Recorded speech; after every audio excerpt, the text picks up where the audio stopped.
dowladda federaalka ee Soomaaliya ayaa ka hadashay masiibada dabka baaxadda leh ee ka kacay buuraleyda gobolka Sanaag ee Daalo iyadoo beesha caalamka la wadaagtay culayska iyo saameynta dabkani geystay. Ra'iisul Wasaare ku-xigeenka xukuumadda Danqaran Mudane Saalax Axmed Jaamac oo maalmihii u dambeeyay ku sugnaa magaalada Sevilla ee dalka Spain oo uu kaga qayb galayo shirweyne caalami ah ayaa waraysi gaar ah uu siiyay telefishinka qaramada midoobay waxa uu isdul taagay khasaaraha iyo halista ka dhalatay dabkaasi.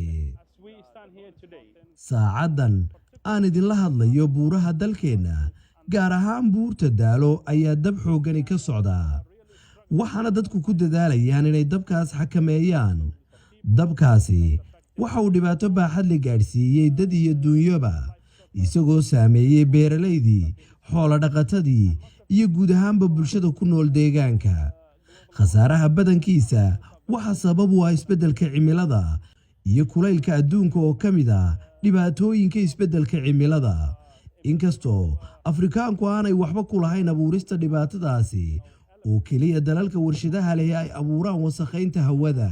sidaa darteed waxaan shirkan ka filaynaa in la helo maalgelinta dhaqaale ay xaq u leeyihiin dalalka duruuftan ay sababtay isbeddelka cimiladu la nool, isla markaana aan dardar gelino wada shaqaynteena si aanay u khasaarin dadaaladii hore, ayuu yiri ra'iisul wasaare ku-xigeenka dalku. hadalka mas'uulka labaad ee xukuumadda Danqaran ayaa ku soo beegmayay xilli dadka deegaanka buuraleyda Daalo ay la tacaalayaan gubashada dhulbeereedkan oo soo noqnoqonaysa.